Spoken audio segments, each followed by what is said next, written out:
안녕하세요, 정치자 여러분. 혹시 지금 살고 계신 집, 계약 만료일이 다가오고 있나요? 집주인에게서 뭔가 연락이 오기 몇 달 전부터 그 스멀스멀 피오르는 불안감, 다들 아실 거예요. 아, 이사를 가야 되나, 재계약은 하나, 보증금이나 월세는 또 얼마나 오를까, 머릿속에 막 복잡해지죠. 바로 그 고민의 한가운데에 계신 청취자 한 분께서 저에게 자료를 보내주셨습니다. 바로 임대차 3법에 대한 안내문인데요. 오늘 저희의 미션은 이 자료를 가지고 계약 만료를 앞둔 세입자의 여정을 한번 그대로 따라가 보는 겁니다. 그 불안한 첫 단계부터 계약서에 도장을 찍는 마지막 순간까지. 이 법들이 우리한테 어떤 무기가 되어주고 또 어떤 길을 안내하는지 아주 명확하게 짚어보겠습니다. 아, 그거 정말 좋은 접근인데요. 그렇죠. 네. 이 법들을 그냥 뭐 1번, 2번, 3번 이렇게 개별 법안 목록으로 보는 게 아니라 임차인의 그 시간 순서에 따른 하나의 이야기로 엮어보는 거잖아요. 맞습니다. 임대차 3법의 핵심 목표는 사실 하나거든요. 예측이 너무 불가능했던 이 전월세 시정에 임차인이 기댈 수 있는 최소한의 안전장치를 마련하는 것. 오늘 그 안전장치가 실제로 어떻게 작동하는지, 그리고 그걸 100% 활용하려면 우리가 뭘 알아야 하는지 그 디테일을 한번 차근차근 파헤쳐보죠. 좋습니다. 그럼 그 여정의 첫 걸음부터 시작해보죠. 계약 만료 6개월 전, 이제 슬슬 움직여야 할 때, 내 손에 쥔 첫 번째 카드가 바로 계약갱신 요구권이겠네요. 자료를 보니까 1회 안에 쓸 수 있다고 되어 있어요. 이거 굉장히 강력한 권리처럼 보이는데요? 그렇죠. 기존에 그 집에서 뭐 10년을 살았던 2년을 살았던 이 법이 시행된 이후에 이 권리를 쓴 적이 없다. 그러면 누구나 쓸 수 있는 말 그대로 조커 같은 카드예요. 조커 카드. 네. 법적으로 추가 2년의 거주를 보장받는 거니까요. 그런데 이 조커를 내야 하는 타이밍이랑 방법이 딱 정해져 있어요. 이걸 놓치면 그냥 카드는 종이 조각이 돼버립니다. 바로 그 부분이에요. 자료에는 계약 만료 6개월 전부터 2개월 전까지 요구해야 한다. 이렇게 나와 있네요. 2달도 채 안 남았을 때 못 쓴다는 거군요. 맞습니다. 근데 방법이 문제예요. 그냥 집주인에게 저 계약 연장하고 싶어요. 이렇게 문자 보내도 되는 건가요? 솔직히 자료에 나온 내용 증명 우편이라는 거 있잖아요. 이건 너무 공식적이고 뭐랄까 좀 공격적으로 들리거든요. 괜히 집주인 심기 건드려서 좋을 거 없다는 생각도 들고요. 아, 정말 현실적인 고민이고 많은 분들이 딱 그렇게 생각하세요. 먼저 원칙부터 말씀드리면 문자나 이메일, 심지어 통화 녹취도 법적 효력은 있습니다. 아, 있긴 있군요. 네, 의사를 전달했다는 사실만 입증되면 되니까요.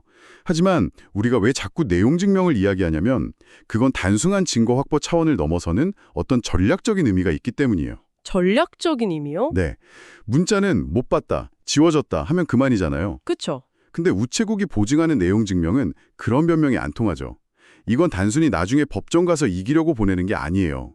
오히려 그 반대입니다. 내용 증명을 보낸다는 그 행위 자체가 나는 내 법적 권리를 명확히 알고 있고 절차에 따라 정식으로 이걸 행사하겠다는 아주 분명하고 전문적인 신호를 상대방에게 보내는 거예요. 아, 어설픈 감정 싸움이나 뭐 좋은 게 좋은 거지 이런 애매한 상황으로 끌려 들어가지 않겠다는 선언인 셈이죠. 분쟁을 만드는 게 아니라 분쟁의 싹을 미리 자르는 예방주사에 가깝다고 생각하시면 돼요. 아, 그렇게 생각할 수도 있겠네요. 관계를 해치려는 게 아니라 오히려 불필요한 오해를 막고 깔끔하게 공을 넘기는 행위다. 바로 그거죠. 알겠습니다.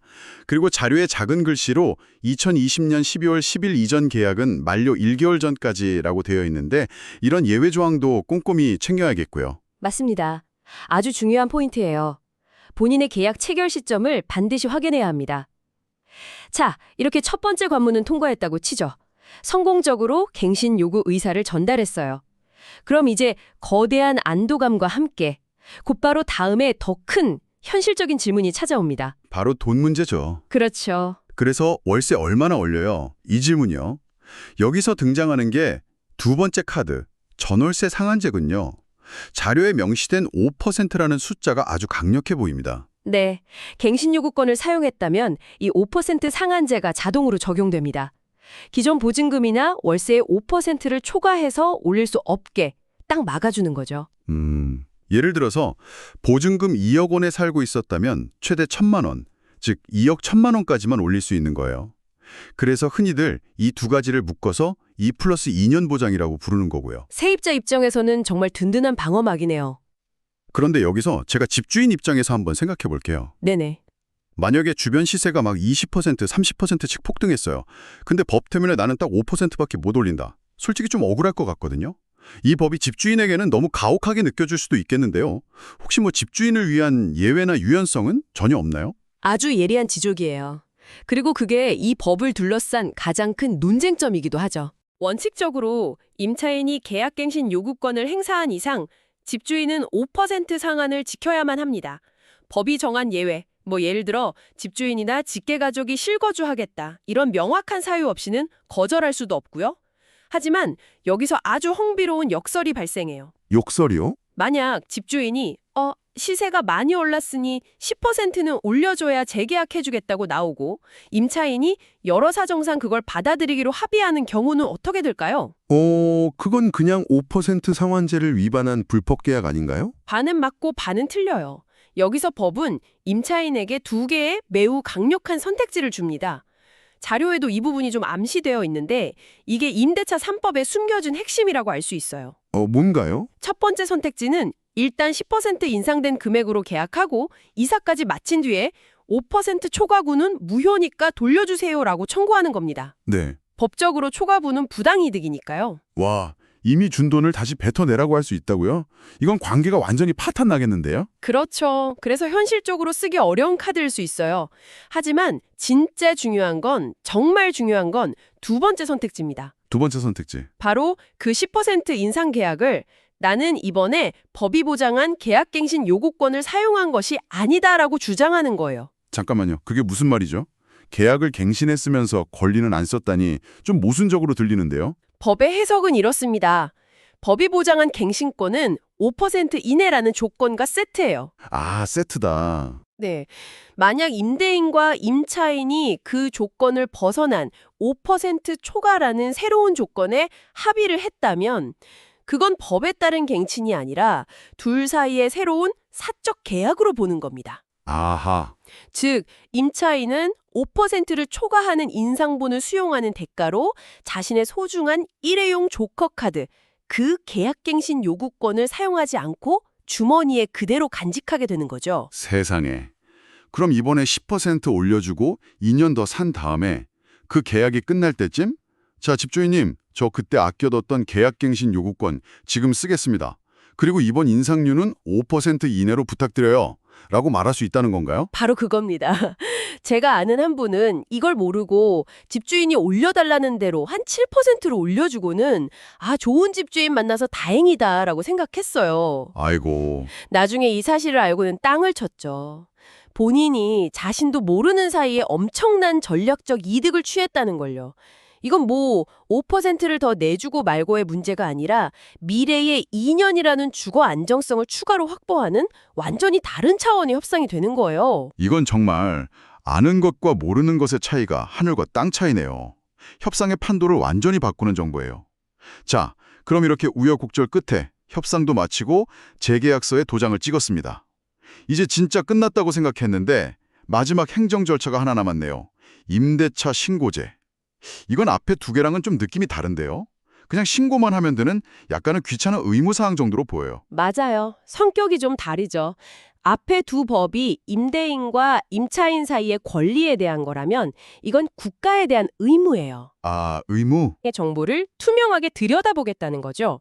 정부가 정확한 데이터를 기반으로 정책을 펴기 위해서요. 그래서 모든 계약이 아니라 자료에 나온 것처럼 보증금 6천만 원 또는 월세 30만 원을 초과하는 일정 규모 이상의 계약만 신고하도록 하고 있어요. 여기서도 또는이 중요하겠네요. 그렇죠. 둘 중 하나만 넘어도 신고 대상이라는 거니까요. 그리고 계약일로부터 30일 이내에 신고해야 하고요. 보통은 임차인이 전입신고하면서 같이 처리하겠네요. 네, 주민센터에 가면 한 번에 처리할 수 있도록 되어 있어요. 그런데 이 귀찮은 절차라고 생각했던 신고서에 우리가 앞에서 길게 이야기했던 그 내용과 연결되는 아주 결정적인 항목이 하나 숨어 있어요. 뭔가요? 신고서 서식에 계약갱신 요구권 사용 여부를 체크하는 칸이 있습니다. 여기서 모든 이야기가 다시 연결돼요. 만약 우리가 논의했던 것처럼 5% 이내로 갱신하고 권리를 썼다면 사용함에 체크해야겠죠. 그렇겠네요. 반대로 5%를 초과해서 올려주는 대신 권리를 아껴두기로 집주인과 합의했다면 사용 안 함에 체크하고 임대차 금액 변동 사항만 기재하는 겁니다. 아하. 그럼 이 신고 내용이 나중에 내가 그때 권리를 썼나 안 썼나 이걸 다툴 때 아주 중요한 공식적인 증거가 되겠군요. 바로 그거예요. 단순한 서류 작업이 아니라 내 권리 사용 이력을 국가 시스템에 기록으로 남기는 행위였네요. 정확합니다. 계약갱신 요구권이라는 권리의 행사, 전월세 상한제라는 협상의 결과, 그리고 임대차 신고제라는 기록의 의무. 이 세 가지가 이렇게 톱니바퀴처럼 맞물려서 돌아가는 하나의 시스템인 셈이에요. 자, 오늘 청취자께서 보내주신 자료를 가지고 임차인의 여정을 쭉 따라가 봤습니다. 정리를 해보면 이렇네요. 계약 만료가 다가오면 먼저 계약갱신 요구권이라는 카드를 제때 정확한 방법으로 사용해서 2년의 시간을 확보하고 이어진 임대료 협상에서는 전월세 상한제라는 5% 방호막을 활용하되 만약 그 이상으로 합의할 경우엔 내 소중한 갱신권을 아낄 수 있다는 전략적 선택지를 기억해야 합니다. 네. 그리고 마지막으로 이 모든 과정의 결과를 임대차 신고를 통해서 공식적인 기록으로 남겨두어야 한다는 것. 하나의 완결된 이야기처럼 느껴지네요. 맞습니다. 이 법들은 임차인에게 이전에는 없던 강력한 권리와 협상의 도구를 줬어요. 물론 이 법이 완벽하다는 뜻은 아닙니다. 하지만 중요한 건 내 손에 어떤 카드가 쥐어져 있는지조차 모르면 게임에 참여할 수조차 없다는 거죠. 오늘 나눈 이야기가 바로 그 게임의 규칙을 이해하는 데 도움이 되었으면 합니다. 임대인과 임차인, 어느 한쪽이 아니라 양쪽 모두가 이 규칙을 명확히 알 때 불필요한 갈등을 줄일 수 있으니까요. 네. 오늘 분석이 청취자님의 그 복잡했던 머릿속을 시원하게 정리해드렸으리라 바랍니다. 이야기를 마무리하면서 문득 이런 생각이 드네요. 저희는 오늘 계속해서 이미 살고 있는 임차인의 입장에서 이야기를 풀어왔는데요. 아, 그렇죠. 마지막으로 이런 질문을 던져드리고 싶습니다. 이 법들이 기존 세입자의 성벽을 튼튼하게 만들어주는 동안 성 밖에서 새로 집을 구해야 하는 사람들의 사다리는 혹시 걷어차여 있는 건 아닐까요? 이 질문에 대한 생각은 청취자 여러분의 몫으로 남겨두겠습니다. 혹시 한국에서 전월세 집 구하고 계신가요? 그렇다면 여러분의 보증금과 또 거주 기간을 안전하게 지켜줄 임대차 3법에 대해서 꼭 아셔야 합니다. 지금부터 임차인 또 임대인 모두에게 꼭 필요한 핵심만 쏙쏙 알려드릴 테니까요. 잠시만 집중해 주세요. 전월세 계약, 예전이랑 똑같겠지? 라고 생각하시나요? 전혀 그렇지 않습니다. 최근 몇 년 사이에 세입자의 권리를 아주 크게 강화하는 정말 중요한 변화가 있었거든요. 그 핵심이 뭔지 지금부터 명확하게 짚어드릴게요. 오늘은요, 계약갱신 요구권, 그리고 전월세 상한제, 마지막으로 임대차 신고제까지 이 세 가지를 순서대로 쭉 알아볼 거고요. 마지막엔 핵심만 딱딱 정리해드릴게요. 자, 그럼 바로 첫 번째부터 시작해볼까요?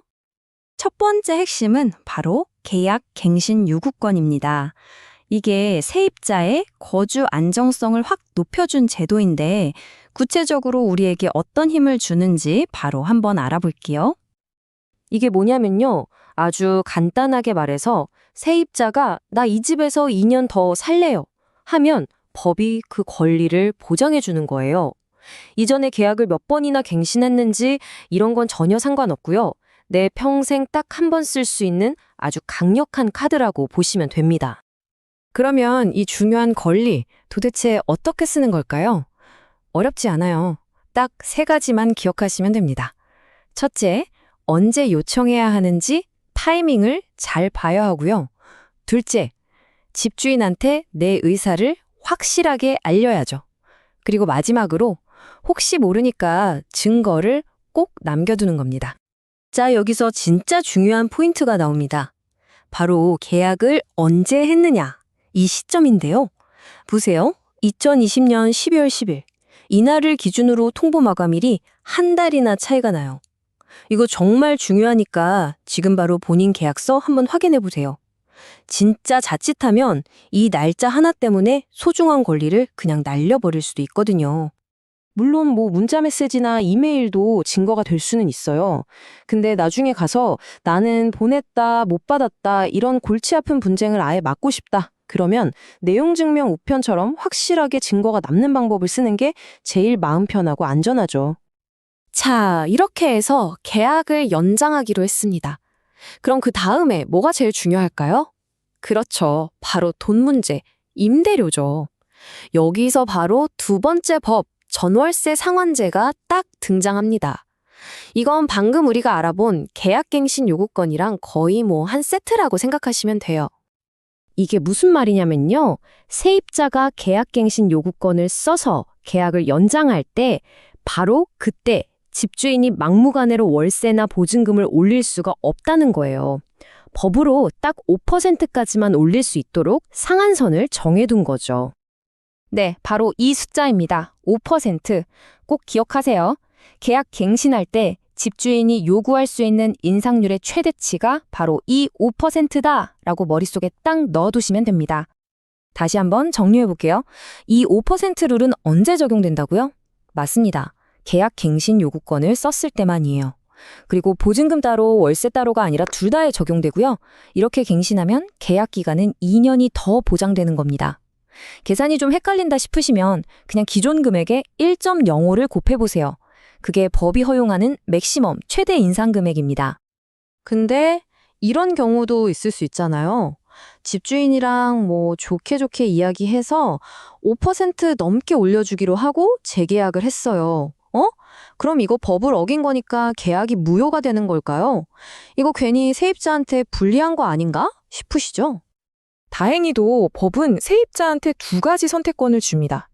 첫 번째는 일단 계약한 대로 돈은 내고 나중에 적유 5% 넘는 금액은 부당이득이니까 돌려주세요라고 청구하는 방법이 있고요. 그리고 두 번째, 이게 진짜 꿀팁인데 이번 계약은 5%를 넘겼으니까 내가 가진 계약갱신 요구권을 쓴 걸로 치지 않겠다라고 보는 거예요. 이렇게 되면 평생 딱 한 번 쓸 수 있는 그 소중한 권리를 나중을 위해서 아껴둘 수 있는 거죠. 정말 중요하죠? 자, 이제 마지막 세 번째 법입니다. 앞에 두 가지가 세입자의 권리에 대한 거였다면 이번에는 임대인, 임차인 모두의 의무에 대한 이야기예요. 바로 임대차 계약 내용을 정부에 신고해야 하는 임대차 신고제입니다. 이건 정부가 전월세 시장이 어떻게 돌아가는지 투명하게 파악하고 관리하겠다는 건데요. 그래서 계약서 쓴 날로부터 30일 안에 꼭 신고하도록 의무로 만들어 둔 겁니다. 물론 모든 계약을 다 신고해야 하는 건 아니에요. 기준이 딱 두 가지가 있는데요. 보증금이 6천만 원을 넘거나 또는 월세가 30만 원을 넘는 경우입니다. 둘 중에 하나라도 해당되면 무조건 신고해야 하는 거예요. 사실상 웬만한 도시에서 하는 계약은 거의 다 포함된다고 봐야겠죠. 신고할 때 꼭 기억해야 할 것들 체크리스트처럼 한번 볼게요. 기한은 계약하고 30일 이내, 새로 하는 계약뿐만 아니라 갱신하는 계약도 다 신고 대상이고요. 여기서 특히 중요한 거, 갱신 계약을 신고할 때는요. 내가 계약 갱신 요구권을 사용했는지 안 했는지 그 여부를 반드시 표시해야 합니다. 이거 잊으시면 안 돼요. 자, 지금까지 임대차 3법에 대해서 쭉 알아봤습니다. 어떠셨어요? 좀 복잡하게 느껴지셨나요? 괜찮습니다. 지금부터 여러분이 이것만은 절대 잊지 않도록 가장 중요한 핵심 내용만 다시 한번 딱 정리해 드릴게요. 바로 이 세 가지입니다. 첫째, 2년 더 살 수 있는 권리, 계약갱신 요구권. 둘째, 이때 임대료 인상을 5%로 막아주는 전월세 상한제. 그리고 셋째, 우리 계약을 투명하게 알리는 임대차 신고 의무. 이 세 개의 기둥이 오늘날 우리나라의 임대차 시장을 딱 받치고 있는 핵심이라고 할 수 있겠습니다. 오늘 저와 함께 알아본 이 법들이 여러분의 다음번 계약에 과연 어떤 영향을 미칠까요? 한번 곰곰이 생각해 보세요. 임대인이든 임차인이든 이 내용을 알고 있느냐 모르느냐에 따라서 계약할 때 정말 유리한 위치에 설 수 있거든요. 결국 여러분의 권리를 지키는 가장 강력한 무기는 다른 게 아니라 바로 이렇게 아는 것 그 자체입니다.